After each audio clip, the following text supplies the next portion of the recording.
하나님께서 오늘 우리에게 주시는 말씀 신약성서 사도행전 10장 23절에서 48절 말씀입니다.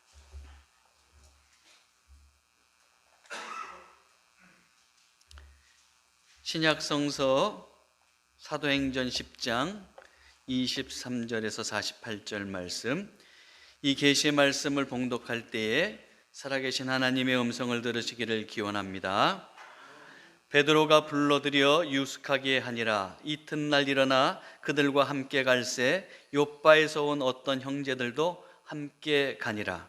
이튿날 가이사랴에 들어가니 고넬료가 그의 친척과 가까운 친구들을 모아 기다리더니 마침 베드로가 들어올 때에 고넬료가 맞아 발 앞에 엎드려 절하니 베드로가 일으켜 이르되 일어서라, 나도 사람이라 하고 더불어 말하며 들어가 여러 사람이 모인 것을 보고 이르되 유대인으로서 이방인과 교제하며 가까이 하는 것이 위법인 줄은 너희도 알거니와 하나님께서 내게 지시하사 아무도 속되다 하거나 깨끗하지 않다 하지 말라 하시기로 부름을 사양하지 아니하고 왔노라.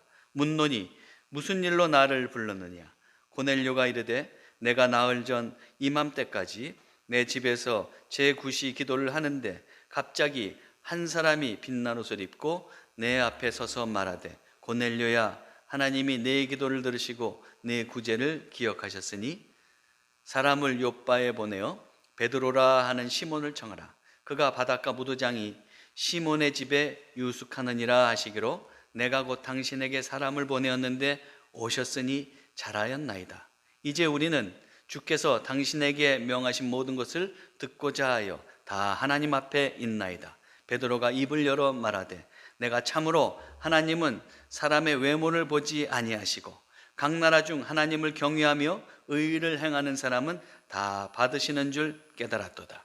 만유의 주 되신 예수 그리스도로 말미암아 화평의 복음을 전하사 이스라엘 자손들에게 보내신 말씀, 곧 요한이 그 세례를 반포한 후에 갈릴리에서 시작하여 온 유대에 두루 전파된 그것을 너희도 알거니와 하나님이 나사렛 예수에게 성령과 능력을 기름 붓듯 하셨음에 그가 두루 다니시며 선한 일을 행하시고 마귀에게 눌린 모든 사람을 고치셨으니 이는 하나님이 함께 하셨습니다. 우리는 유대인의 땅과 예루살렘에서 그가 행하신 모든 일의 증인이라. 그를 그들이 나무에 달아 죽였으나 하나님이 사흘 만에 다시 살리사 나타내시되 모든 백성에게 하신 것이 아니요 오직 미리 택하신 증인 곧 죽은 자 가운데서 부활하신 후 그를 모시고 음식을 먹은 우리에게 하신 것이라.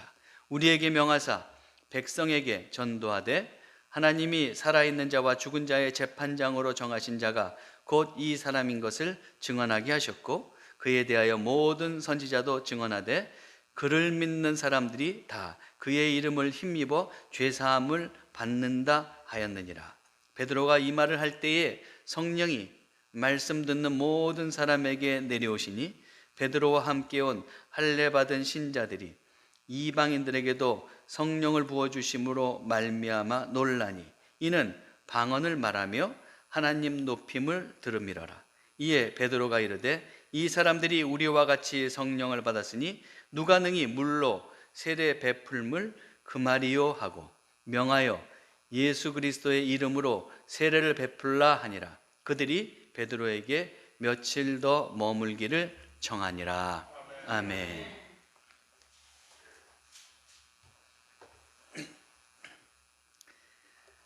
반칠한 시인의 새해 첫날이라는 아주 짤막한 시가 있습니다. 황새는 날아서 말은 뛰어서 거북이는 걸어서 달팽이는 기어서 굼벵이는 굴렀는데 한날 한시 새해 첫날에 도착했다. 바위는 앉은 채로 도착해 있었다. 하나님은 우리에게 공평하게 새해와 설을 허락해 주셨습니다. 누구에게도 예외는 없습니다. 이처럼 하나님은 모든 이에게 공평하게 은혜를 베푸십니다. 누구든 그 은혜에 믿음으로 응답할 때 구원이 주어집니다. 주님의 은혜에 믿음으로 응답하신 여러분에게 주님께서 주시는 복이 충만하기를 기원합니다. 더불어서 우리가 하나님의 은혜를 받았으면 이제 우리의 자리에서 삶의 몫을 온전히 감당하며 살아야겠습니다.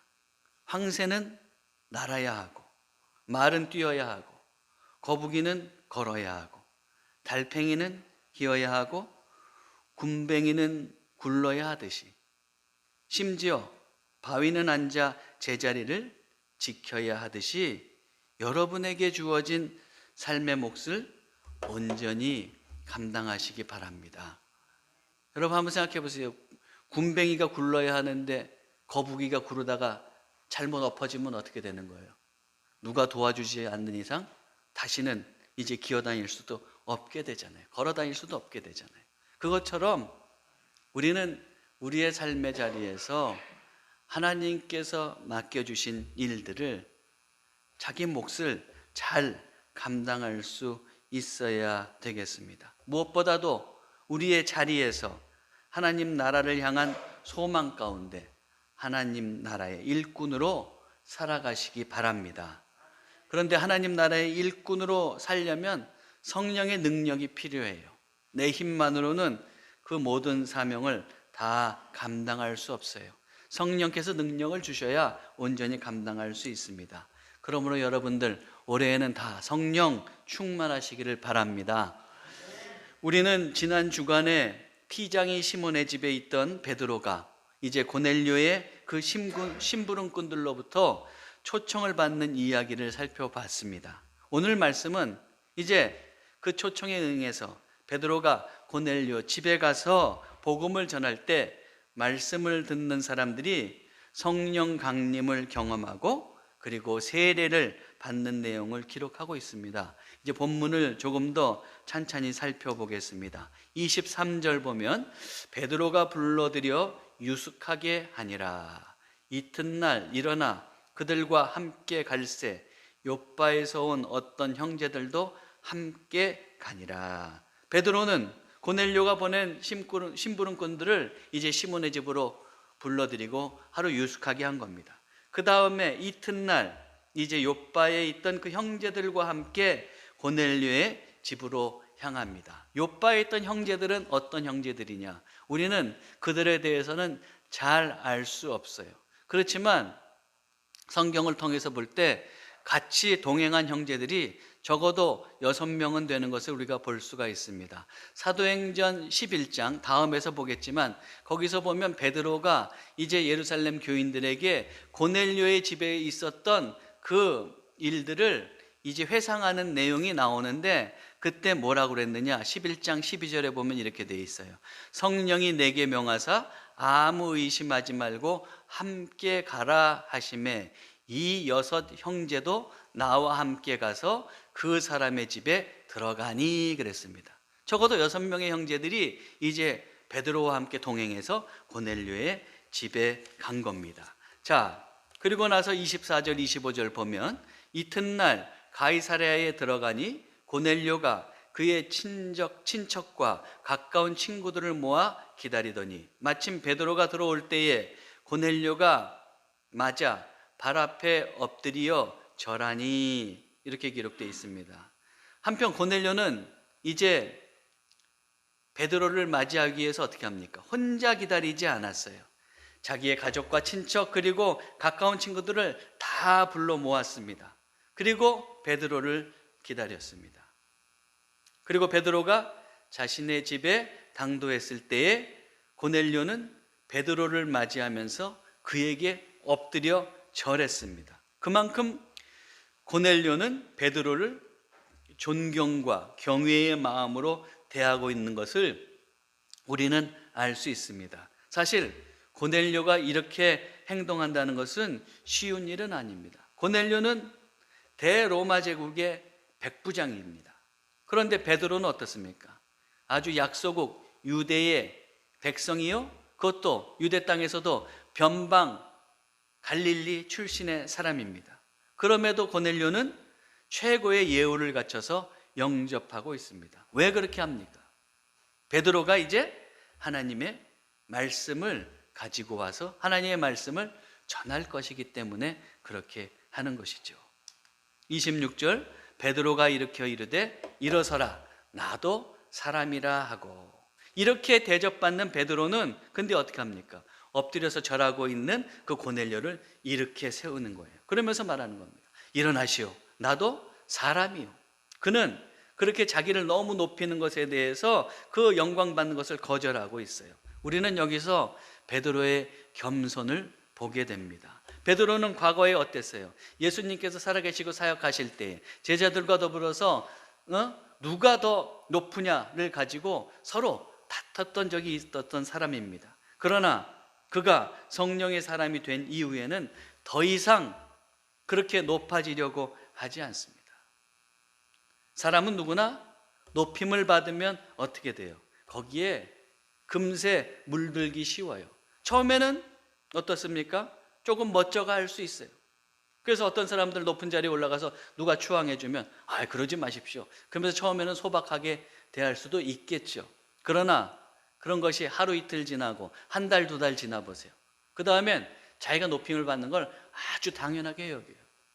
그러다가 그 직에서 내려오고 그렇게 높임을 받지 못하면 오히려 그걸 가지고 비참하게 여기는 사람들도 있습니다. 사람은 높여주면 어떻게 돼요?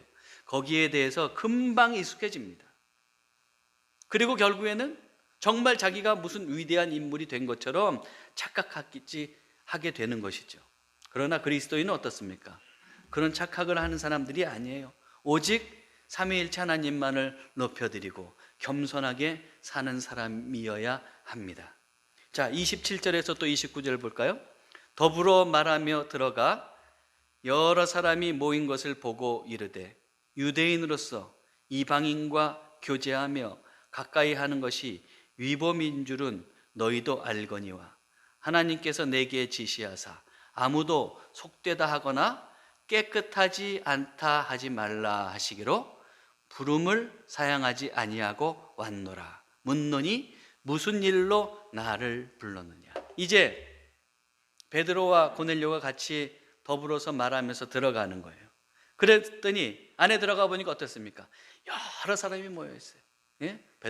고넬료의 가족, 친지, 그리고 친구들이 많이 모여 있는 것이죠. 그래서 베드로가 이제 말하는 겁니다. 유대인으로서 유대인 관습에 의하면 자신이 이방인을 가까이 하는 것이 위법인지를 당신들도 알 것이요, 이렇게 말하고 있어요. 그렇지만 하나님께서 베드로는 이방인을 받아들인다는 것을 알았어요. 뭘 통해서 알았습니까? 우리가 지난주에 살펴봤듯이 환상을 통해서 알았어요. 그렇죠? 지난주에 환상이 어떤 거였어요?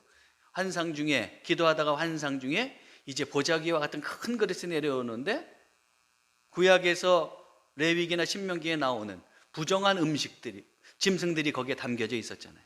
근데 그것을 먹으라 하늘의 음성이 들려왔을 때 베드로는 자기는 부정하고 속된 것은 먹지 않습니다라고 거절하지 않습니까? 그때 또 하나님께서 말씀하시죠. 하나님께서 정하다고 여기는 것을 네가 속되다 하지 말라. 그러면서 그런 환상을 3번씩이나 경험하고, 그리고 고넬료의 심부름꾼을 맞으면서 이제 하나님께서 이방인을 맞으라는 뜻임을 그는 깨닫게 되었지 않습니까? 그래서 그것을 알았기 때문에 이제 그는 그 환상을 통해서 알았기 때문에 고넬료의 초대에 사양하지 않고 왔다고 말하고 있는 거예요. 그러면서 이제 묻습니다. 무슨 일로 나를 불렀어?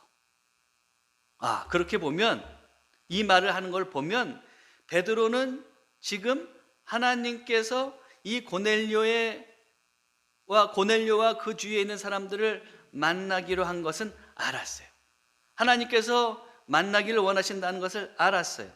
그래서 성령께서 또한 가라고 하셨기에 이제 고넬료의 집까지 왔어요. 그랬지만 베드로는 고넬료의 집에서 무엇을 해야 될지는 그 다음은 알지를 못했습니다. 하나님은 베드로를 통해서 이제 고넬료 집안의 복음이 전파되고, 그래서 그들이 복음을 받아들이고 이방 선교의 큰 계기를 삼으려고 하고 계세요. 그러나 이런 계획을 다 소상하게 베드로에게 말씀하지는 않으셨습니다. 베드로는 그 결말을 알지 못하지만 하나님의 뜻에 순종해서 가이사랴로 간 겁니다. 그리스도인의 순종이란 것은 이런 겁니다. 다 결말을 알아서 순종하는 게 아니에요. 우리의 삶의 그 순간 하나님의 뜻으로 깨닫는 만큼 순종하는 거예요. 다 결말을 알지 못하지만 그렇게 순종하다가 보면 나중에 가면 하나님의 전체적인 계획을 깨닫게 되고, 그리고 또한 하나님의 뜻을 이루고 있는 자신을 이제 알게 될 겁니다.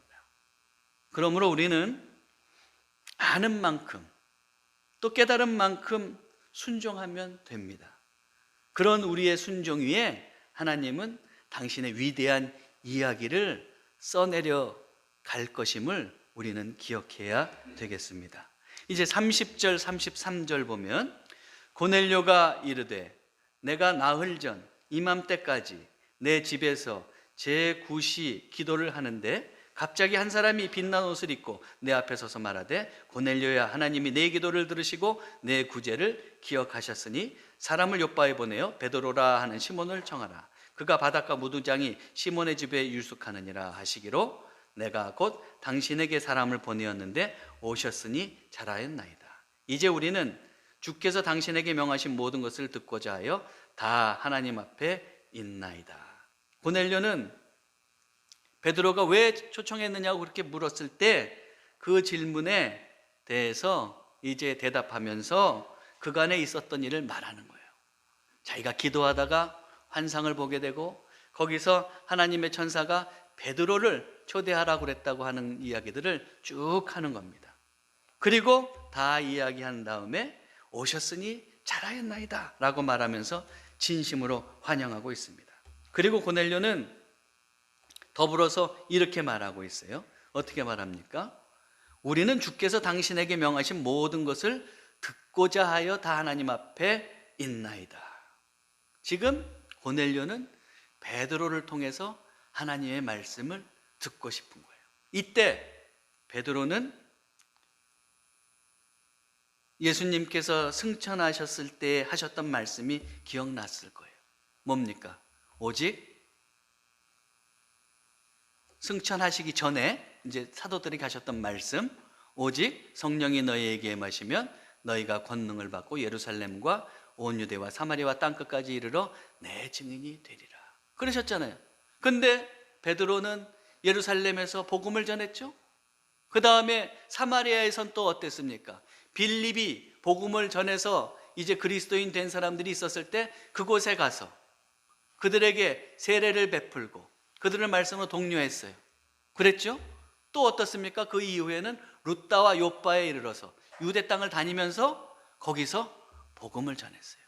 이제 남은 것은 이방의 땅끝까지 이방의 복음을 전하는 거예요. 그런데 지금 이방인인 고넬료가 하나님의 말씀을 전해달라고 하잖아요. 그때 깨달았을 거예요. 아, 이들에게 하나님께서 복음을 전하는 것이 하나님의 뜻이었구나. 그것을 이제 알게 된 것이죠.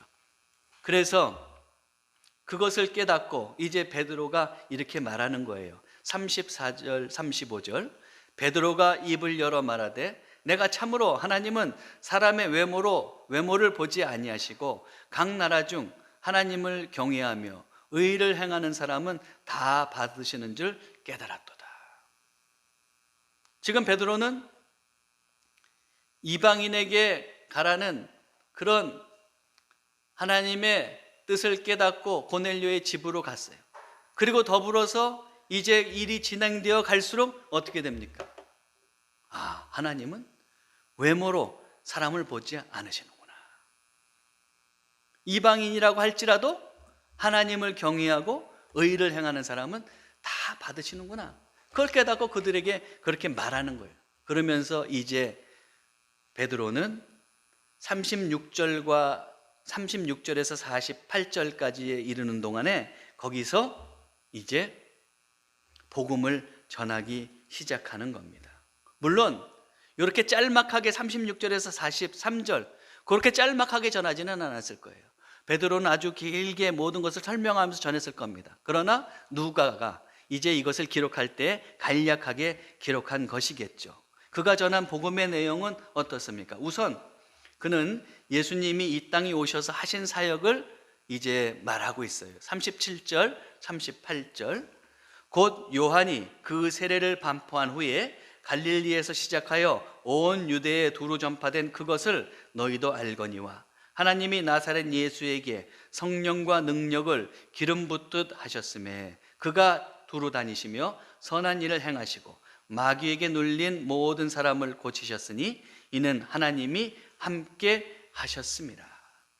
베드로는 성부 하나님께서 예수님께 성령과 능력을 부어주셨고 예수님은 선한 일과 마귀에게 눌린 사람을 고치셨다. 이 모든 이야기를 하고 있는 겁니다. 이렇게 예수님의 이제 생애에 대해서 그리고 사역에 대해서 쭉 얘기했을 거예요. 그것과 더불어서 이제 그걸 얘기한 다음에 둘째로 베드로는 무엇을 얘기하고 있느냐? 예수님의 십자가의 죽음과 부활을 말합니다. 39절, 40절. 우리는 유대인의 땅과 예루살렘에서 그가 행하신 모든 일의 증인이라. 그들이 나무에 달아 죽였으나 하나님이 사흘 만에 다시 살리사 나타내시되. 예수님은 어디에서 죽으셨습니까? 십자가에 죽으셨죠. 그런데 오늘 베드로는 뭐라고 얘기했느냐면 나무에 달려 죽었다. 유대인들이 나무에 달아 죽였다. 이렇게 말하고 있어요. 왜 나무라는 말을 쓸까요? 신명기 21장 22절에 보면 사람이 만일 죽을 죄를 범함으로 내가 그를 죽여 나무 위에 달거든, 이런 표현이 있어요. 나무의 죽음은 뭐냐면 그건 죄로 인해서 죽는 것이요, 저주예요. 근데 십자가라는 표현을 쓰지 않고 굳이 베드로가 나무라는 표현을 쓰고 있는 것은 바로 예수님이 인간의 죄, 그리고 그 죄로 인해서 저주받을 수밖에 없는 그 운명에 있는 처한 인간을 위해서 친히 나무에 달리셨다는 것을 표현하기 위해서, 나무로 된 십자가에 달렸다는 것을 표현하기 위해서 나무라는 그 표현을 쓰고 있는 것이죠. 그래서 인류의 죄와 그리고 저주를 대신하고 죽으신 예수님을 지금 증거하고 있는 겁니다. 그런데 그 예수님은 어떻게 됐어요? 죽음으로 끝나지 않았어요. 하나님께서 사흘 만에 다시 살리셨습니다. 그래요, 기독교는 죽음에서 생명으로 가는 종교입니다. 여러분, 지금 내가 죽을 것 같은 그런 길을 가고 있다고 할지라도 여러분 꼭 기억하셔야 돼요. 하나님께서 나를 그대로 죽음에 이르게 하는 것이 아니고 생명으로 이끄신다. 마지막에 그래서 우리는 승리할 수 있다고 하는 여러분들이 확신을 가지고 살아가시기 바랍니다. 자, 제가 이렇게 자꾸 본문을 쭉 말씀드리니까 아니 읽었으면 됐지 뭐 이렇게 다 해설을 하나 이렇게 생각하시는 분이 계실지 모르는데, 제가 설교를 하면 할수록 느끼는 게 하나 있어요. 어떤 때는 설교를 통해서 우리가 성경을 더 좀 깨닫고 가야 하는데 설교를 듣고 나서 성경은 기억나지 않고 다른 여러 가지 딴 이야기들만 기억날 때가 참 많이 있잖아요. 목사가 해준 재미있는 예화만 기억하고 갈 때가 또 얼마나 많이 있습니까? 설교를 하면 할수록 성경이 이해가 돼야 되는데, 그래서 제가 되도록이면 성경을 자꾸 말씀드리는 거예요. 그것에 대해서 여러분들 지루하게 생각하지 마시고 더 경청해서 들으실 수 있어야 되겠어요. 자, 이제 세 번째로 베드로는 이 예수님의 사역 그리고 십자가의 죽음과 부활에 대해서 이야기한 다음에 이제 자신을 비롯한 사도들이 부활의 증인이라는 것을 밝히고 있습니다. 그래서 41절, 42절 보면 모든 백성에게 하신 것이 아니요 오직 미리 택하신 증인 곧 죽은 자 가운데서 부활하신 후 그를 모시고 음식을 먹은 우리에게 하신 것이라. 우리에게 명하사 백성에게 전도하되 하나님이 살아있는 자와 죽은 자의 재판장으로 정하신 자가 곧 이 사람인 것을 증언하게 하셨고, 예수님은 당신의 부활을 모든 이에게 보이지는 않으셨습니다.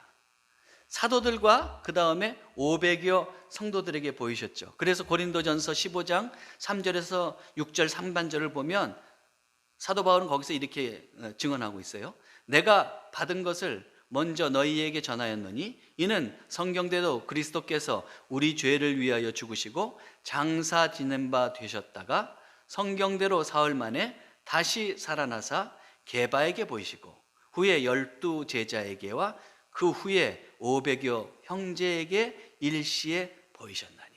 이렇게 부활하신 예수님은 사도들과 500여 형제에게 보이셨어요. 그런데 베드로는 하나님이 예수 그리스도를 이제 산자와 죽은 자의 재판장으로 세운 것을 누구에게 증언하기를 원하셨느냐? 사도들에게 증언하게 하셨다고 지금 이렇게 베드로는 말하고 있는 겁니다. 그리고 마지막으로 이제 베드로는 구원의 복음을 전하고 있어요. 43절 보니까 그에 대하여 모든 선지자도 증언하되 그를 믿는 사람들이 다 그의 이름을 힘입어 죄 사함을 받는다 하였느니라. 구약의 선지자들을 선지서를 봐도 선지자들이 어떻게 증언하고 있느냐? 예수 그리스도를 믿는 사람들이 그의 이름에 힘입어서 예수 그리스도를 통해서 이제 죄 사함을 받는다고 했다. 이런 말을 한 다음에 베드로가 무슨 말을 했겠어요? 당연히 그랬겠죠. 고넬료 거기 집에 모여 있는 사람들에게 그러니 당신들도 예수 그리스도를 믿고 구원을 받으시오, 이런 얘기를 하지 않았겠습니까? 자, 이렇게 그들에게 복음을 전했을 때 그때 어떤 일이 벌어졌어요? 이제 우리가 한번 주의 깊게 한번 보죠. 44절에서 46절. 베드로가 이 말을 할 때에 성령이 말씀 듣는 모든 사람에게 내려오시니 베드로와 함께 온 할례 받은 신자들이 이방인들에게도 성령 부어 주심으로 말미암아 놀라니 이는 방언을 말하며 하나님 높임을 들음이러라. 자, 보세요. 베드로가 복음을 전하자 성령이 강림했어요. 성령께서 강림하셨다는 것을 근데 어떻게 알 수 있어요? 이 말씀을 듣다가 이 성령님이 강림했다는 것, 사람들에게 강림했다는 것을 어떻게 알 수 있었어요? 뭘 통해서? 그들이 어떤 반응을 보였는데? 어떻게 했다고요? 방언을 말하고 하나님을 높였다. 그런 표식이 있었어요. 물론 성령이 임했다고 꼭 방언만 해야 되는 것은 아니에요. 여러 가지 양태가 있겠죠. 그런데 이때 방언할 필요가 있어요. 하나님께서는 방언을 하도록 하셨어요. 왜 그렇게 하셨을까요? 베드로와 더불어서 베드로와 같이 간 일행들이 이제 그들이 봤을 때 정말로 말씀을 듣는 사람들에게 성령이 임했는지, 그거를 성령께서 강림했는지를 알 수 있어야 되잖아요, 그 사람들이. 그래서 방언을 하게 하신 거예요. 그리고 또한 하나님을 찬양하게 한 거예요. 높이게 한 거예요. 그걸 보니까 어떻게 해요? 베드로와 같이 갔던 그 일행들이 보고 저 사람들도 성령을 받았네? 깜짝 놀라는 거죠. 이방인이 성령을 받았다는 것, 그 자체에 깜짝 놀래고 있는 겁니다. 그러자 이제 베드로는 어떻게 해요? 이에 베드로가 이르되 이 사람들이 우리와 같이 성령을 받았으니 누가 능히 물로 세례 베풀물 그 말이요 하고 명하여 예수 그리스도의 이름으로 세례를 베풀라 하니라. 그들이 베드로에게 며칠 더 머물기를 정하니라. 그러니까 베드로가 이제 그러는 거예요. 야, 이 사람들 성령도 받았는데 그런데 뭐 세례를 베풀지 못하겠느냐? 그러면서 자기와 같이 동행했던 사람들에게 명해서 이 사람들에게 세례를 베푸시오. 그리고 세례를 베푸는 거죠. 좀 특이하죠? 베드로가 직접 세례를 베풀지 않고 함께 동행한 사람들에게 세례를 베풀라 그랬어요. 그리고 이제 그들이 다 세례를 받았을 때 그들은 베드로에게 더 요청하는 거예요. 며칠 더 머물기를 원하는 거죠. 며칠 더 머물면서 베드로가 뭘 해주기를 원할까요? 그렇죠. 하나님의 말씀을 더 전해주기를 원했을 거예요. 자, 이제 여러분 한번 이걸 살펴보면 좋을 것 같아요. 고넬료 집에 있던 사람들은 성령 강림을 통해서 성령 충만함을 경험했습니다. 그렇죠? 자, 우리도, 여러분들도 다 이렇게 성령 충만한 사람들이 되기를 바랍니다. 자, 그렇다면 우리는 어떻게 성령 충만해질 수 있을까요? 사도행전에 보면 성령 충만해지는 그 일들이 여러 장면이 나와요. 다양하게 성령 충만한 사건들이 일어나고 있어요. 오순절에 제자들을 비롯한 120명의 성도들은 온전히 기도하다가 성령 강림을 경험했죠? 그랬어요. 제가 시간이 지나가니까 말씀은 다 읽지는 않겠습니다. 그랬어요. 또 사마리아에서는 어떻습니까? 베드로와 요한이 그 믿는 사람들에게 세례를 베풀었을 때, 그때 그들에게 안수하니까 그때 어떻게 됩니까? 성령이 임했어요. 성령을 받았다 그랬어요. 그리고 오늘 말씀은 또 어떻습니까? 베드로가 말씀을 전할 때에 말씀을 받고 사람들이 말씀을 듣고 그 다음에 성령이 강림하는 그런 일들이 일어났어요. 오늘 말씀을 한번 주목해 보세요. 우리가 성령을 받고 성령 충만해지는 게 여러 가지가 있을 수 있는데, 우리가 말씀으로 온전히 충만해질 때, 그렇게 말씀을 우리가 받을 때 그걸 통해서 또한 성령이 임하고 성령 충만해질 수 있는 것을 우리는 깨달을 수 있습니다. 다시 말하면 말씀 충만으로 성령 충만해질 수 있다는 말이에요. 그런 의미에서 볼 때 말씀이 얼마나 중요합니까? 말씀을 통해서 하나님의 뜻을 깨닫고, 또 말씀을 통해서 우리가 구원받게 되고, 그리고 또 말씀을 통해서 성령 충만해질 수도 있습니다. 그러므로 우리는 말씀을 듣는 일에 최선을 다해야겠죠. 사랑하는 성도 여러분, 하나님의 말씀에 충만하기 위해서 여러분들 하나님의 말씀을 갈망하며 살아가시기 바랍니다. 하나님의 말씀을 갈망하며 사는 사람은 어떻게 살아요? 그 말씀을 받기 위해서 준비해요. 여러분, 오늘 고넬료 집 사람들을 보십시오. 그들은 말씀을 듣기 위해서 어떻게 해요? 준비하고 있었어요. 고넬료를 보세요. 이튿날 가이사랴에 들어가니, 이제 베드로가 가이사랴에 들어갔다 그랬어요. 근데 고넬료는 뭐 하고 있다고 그랬어요? 고넬료가 그의 친척과 가까운 친구들을 모아 기다리더니, 이미 다 사람들을 초대해 가지고 딱 말씀을 들을 준비가 돼서 기다리고 있었어요.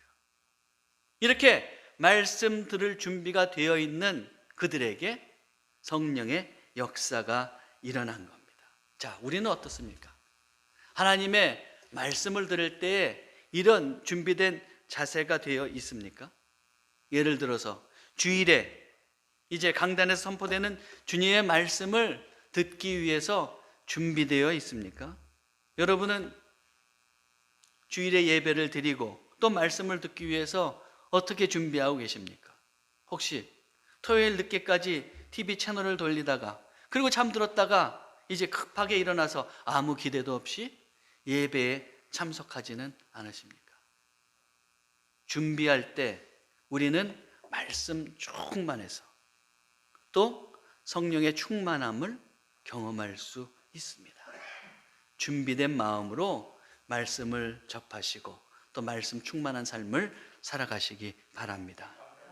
또한 말씀을 갈망하는 사람은 어떻게 살아갑니까? 말씀을 경청할 거예요. 당연히 경청해야죠. 그냥 들어서 넘겨버려서 어떻게 거기에 은혜가 되겠으며 성령 충만함을 경험할 수 있겠어요? 고넬료 집 사람들은 어땠어요? 말씀을 경청했어요. 그 힌트를 어떻게 알 수 있어요? 33절 하반절에 보면 이제 고넬료가 베드로에게 이렇게 얘기해요. 이제 우리는 주께서 당신에게 명하신 모든 것을 듣고자 하여 다 하나님 앞에 있나이다. 누구 앞에 있다고요? 지금 그들 앞에 누가 서 있어요? 베드로가 서 있어요. 그런데 하나님 앞에 있다. 왜 이런 말을 씁니까? 그래요. 하나님이 보내셨고 그 다음에 베드로의 입술을 통해서 하나님의 말씀이 전해질 거예요. 그렇기 때문에 그는 베드로가 앞에 서 있음에도 불구하고 하나님의 말씀을 받을 거기 때문에 하나님 앞에 섰다고 그렇게 이야기하고 있어요. 그러면서 베드로가 말씀을 전할 때 하나님의 말씀으로 받아들이겠죠. 하나님의 말씀으로 받아들이는 자가 어떻게 경청하지 않을 수 있겠어요? 그렇게 경청했을 때, 마음에 담아두려고 했을 때 말씀의 역사가 일어나고 그리고 성령 충만해지는 일이 일어나게 된 겁니다.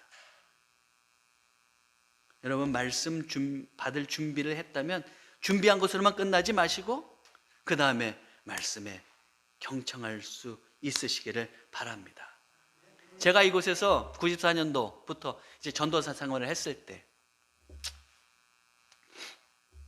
그전엔 저도 서울 뺀지리로 태어나가지고 서울에서만, 큰 교회에서만 이제 신앙생활 하다가 그리고 내려왔어요.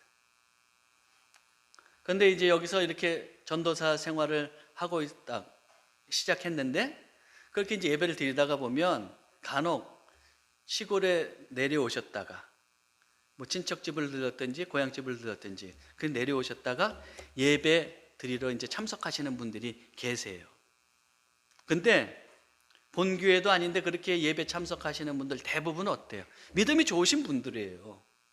그래서 참 열심히 예배를 드리시죠. 근데 그런 분들만 꼭 또 계신 것 아니에요. 일부분 중에서는 시골의 작은 교회다 이렇게 생각하면서 처음부터 좀 무시하는 마음이 있는지 아니면 기대하는 마음이 없는지 그냥 때우기식으로 예배 드리는 분들도 간혹 계셔요. 가물에 콩 나듯이. 대부분은 참 다 잘 들으셔요. 근데 그날도 어느 분이 오셔서 예배를 드리시는 거예요. 그런데 그분이 별로 그렇게 예배에는, 또 그때 이제 전도사로, 젊은 전도사가 이제 목회를 하고 있다고 그래서 그런지 몰라도 별 기대 없이 그렇게 앉아 계신 것 같았어요. 제가 보기에. 근데 얼마 후에 이제 제가 잘 알지 못했는데 그 가정이 뭐 좀 문제가 있다는 그런 소문을 어떻게 듣게 됐어요. 그리고 나서 또 얼마 지나지 않아서 그분이 예배에 참석하셨는데 제가 그때도 전도사였을 거 아니에요. 그리고서 말씀을 전하는데 아멘 아멘 이러시는 거야. 깜짝 놀라서 지난번에 안 그러셨는데 왜 그러실까? 그러다 제가 곰곰이 생각해 봤어요. 그분이 지금 좀 급하게 됐잖아요. 상황이 급하게 됐잖아요. 그러니까 어떻게 돼요? 말씀을 통해서 하나님을 만나고 싶은 거지. 그렇죠? 한 사람이 이렇게 상반된 반응을 보일 수도 있어요. 그분이 어느 때의 은혜를 받았겠습니까? 말씀을 조금 더 갈망하면서 그렇게 경청하면서 아멘으로 화답했을 때 은혜를 받았던 거는 당연한 일이겠죠. 그래요. 우리가 정말 하나님의 말씀을 경청하고자 할 때, 마음으로 받아들이고자 할 때, 거기에서 하나님께서 역사하시고 또한 성령께서 우리와 함께 하심을 경험할 수 있다는 것을 여러분들이 꼭 기억하세요. 하나님께서 지금 이 순간에 여러분들에게 꼭 필요한 말씀을 딱 하고 계신데 그때 내가 잠깐 졸거나 딴 생각을 했어요. 그래서 그냥 넘겼어요. 그래서 그 말씀을 못 받아들였다고 하면 얼마나 안타까운 일이에요. 그렇지 않겠어요? 그러나 경청할 때, 정말 주님의 말씀 한마디가 내 가슴에 꽂힐 때, 그것을 통해서 우리가 하나님의 은혜를 경험할 수 있고 또한 성령의 놀라운 충만함을 경험할 수 있다는 것을 여러분 꼭 기억하시기 바랍니다. 사랑하는 성도 여러분, 고넬료 집 사람들처럼 말씀을 갈망하시기 바랍니다. 말씀을 받기 위해서 준비하세요. 그리고 또한 말씀이 주어질 때 온 전심을 다해서 경청하십시오. 그래서 하나님이 주시는 은혜를 경험하시고 또한 성령의 놀라운 충만함도 경험하시는 귀한 삶이 되시기를 주님의 이름으로 축원합니다. 기도하겠습니다. 하나님, 저희들 말씀 충만하여 성령 충만한 사람이 되기를 원합니다. 성경과 설교를 통해 주님의 말씀을 대할 때 준비된 마음으로 대하게 하시고 마음을 다하여 경청하게 하옵소서. 그리하여 하나님께서 우리에게 주시는 귀한 뜻을 온전히 깨닫게 하시고 마음이 뜨거워지고 성령 충만해지는 사람이 되게 해 주옵소서. 하여 세상에서 하나님 나라의 일꾼으로 능력 있게 살게 해 주옵소서. 우리 주 예수 그리스도의 이름으로 기도하옵나이다. 아멘. 이제 우리 다 일어나셔서